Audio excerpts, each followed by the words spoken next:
One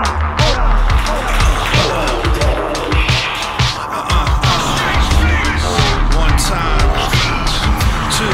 two times. I got two firearms, but I lost my sea legs. I pleaded and begged that they leave me for dead. But a crew ain't a crew if it don't do shit. What's your favorite comic? I guess right now Bill Hicks is my favorite comic. Sure. I heard you're a Louis C.K. fan. I like Louis C.K. Someone was trying to get me to his performance. You ever listen to Howard Stern? I used to as a kid. I used to paint. I had to paint dorm rooms one summer every morning, and the Howard Stern show pretty much saved my mind. So it was either that or going insane. So that was good. But no, I don't listen to. I don't get up early enough to listen to Howard Stern. Yeah. Unless he's on all day now, I don't know. Yeah, they replay him on Sirius. I don't have satellite radio either. That's true. I ain't got an app for that. Your relationship with SLUG and RHYMESAYERS. I met SLUG in 2000 in Milwaukee. We did a show together. We did a radio show together where we freestyled. Then we did a regular show together, and we just hit it off. He was absolutely a cock to me at first. He was a dick. He has an app for being a dick. Yeah. So do I, but we were friends after that. He took me on tour after that, so we got to know each other pretty well. We started doing music together, and now we never talk, man.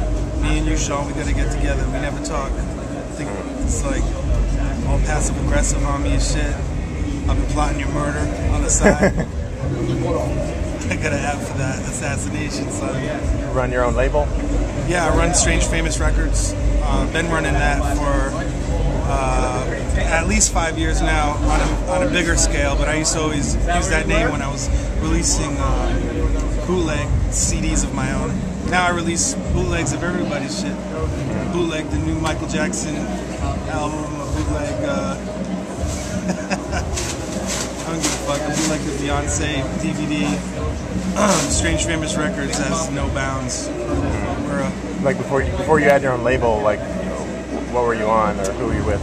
I wasn't with anybody. That's kind of the thing. Like I started Strange Famous as wasn't really a label name, but I was printing up my own material, and I felt like going official. Gave it a name, called it Strange Famous, got a logo. But then since then we hired other workers, and the roster started to kind of like spread not only all over the country, but all over the world. We were just picking up artists that we get down with, we enjoy. And yeah, it's been cool, man. Just having access to the public and be able to get them material that we're into and kind of follow the same, I don't know, ideology that we do. I think that's one of the common threads to what we do. Maybe not, though. Why do you call it Strange Famous? Well, that started off as it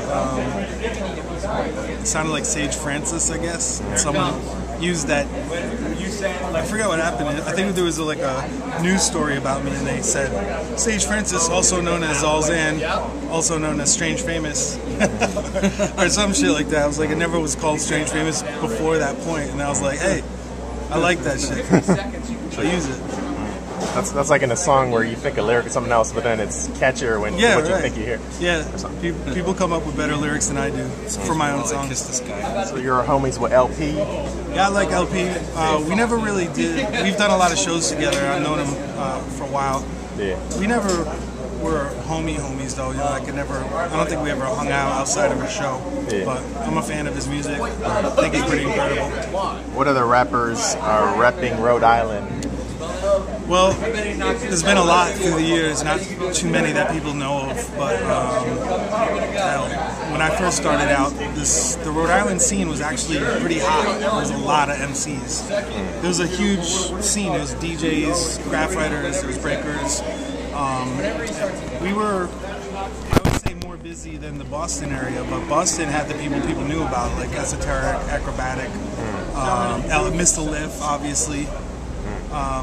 But from Rhode Island, you wouldn't really know.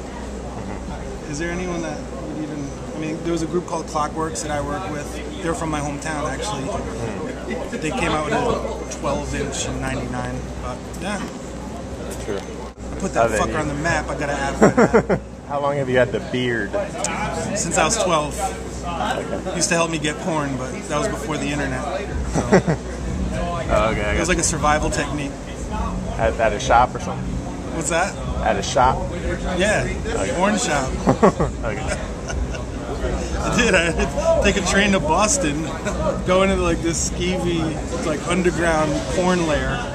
I had to like pay an inordinate amount of money for the grossest porn mag you'd ever seen, but I needed it to survive. Where'd you get the name Sage Francis from?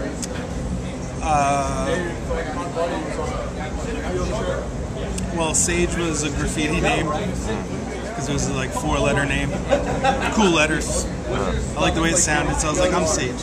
Before that, I was Hostile. Before that, I am Hostile still. On the low. But the Francis is my family name, so I just kind of like, I thought the Sage name was a little too generic and too, sounded too cool. I'm not that cool.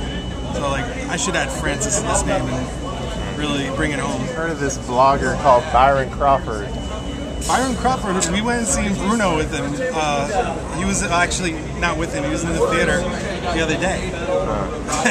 And this motherfucker was like doing this, like on the side of me. He was blowing out my ear. I was like, what the fuck? He was like, come on, man, it's the Bruno movie. I was like, nah, son. But yeah, he kind of was getting a little touchy-feely. I didn't know about him until like afterwards, gave me his card. And I knew about him. That's funny that you even asked. Yeah. Fuck you, buddy. It's funny that we've come up. I heard he talks a lot of ish about video hosts, but on the low, that dude gave me herpes.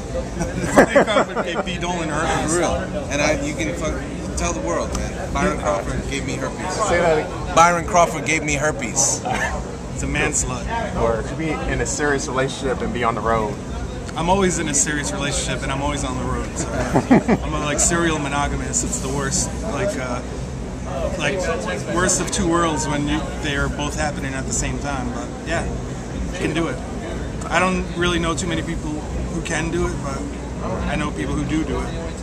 True. It works. If you're, why be in a relationship if you don't want to be in a relationship? So yeah, it works out. Sure. I find it the indie cats are nicer than major. Not really. I don't know. Who's on a major label? Common. He's been an asshole actually, so I don't know. But most indie cats are assholes too. I haven't really seen a difference. What town in Rhode Island do you represent? I represent Providence. What are your thoughts on the buzz about Drake? I've heard a couple of Drake verses that I like. I've heard a couple of Drake verses where I just waited for Lil Wayne to rap, and that she's the best. She's the best. Oh, Is yeah. that the song? Or best I ever had, or something like that. Not the best. Yeah. But I don't know. Yeah, he looks like a cornball. He dresses like a cornball. He was Well, I on heard that. one Drake song, he sounded exactly like Kanye West. And that was that. I was like, I don't even like Kanye West, so I'm not going to listen to this dude. That was it. When I first heard him, he sounded like Lil Wayne without the charisma. He was like a similar, But he's doing his thing, ain't he? I mean, everyone's talking about him, so I'm Yeah. obviously missing something about it. Mac Lethal gave me a song or two that I liked. Oh, really? Yeah. Well, he's from Canada, right? That's problem and he number used one. to be on like some Nickelodeon show as a handicapped kid, but anyway. He was on Nickelodeon? On Degrassi or something. Oh, yeah, Degrassi High. And he was like a kid in a wheelchair or something. Oh, he was in a wheelchair? He's a sucker. It was like a hip hop magazine's like in business as a fuck with your head. Or do you even care? Or does it matter?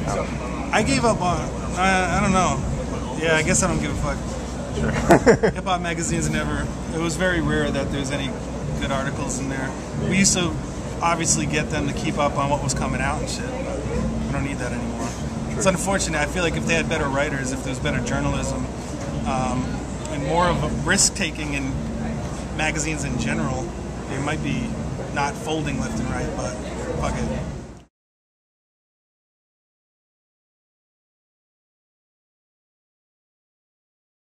Who's in a wheelchair is a sucker.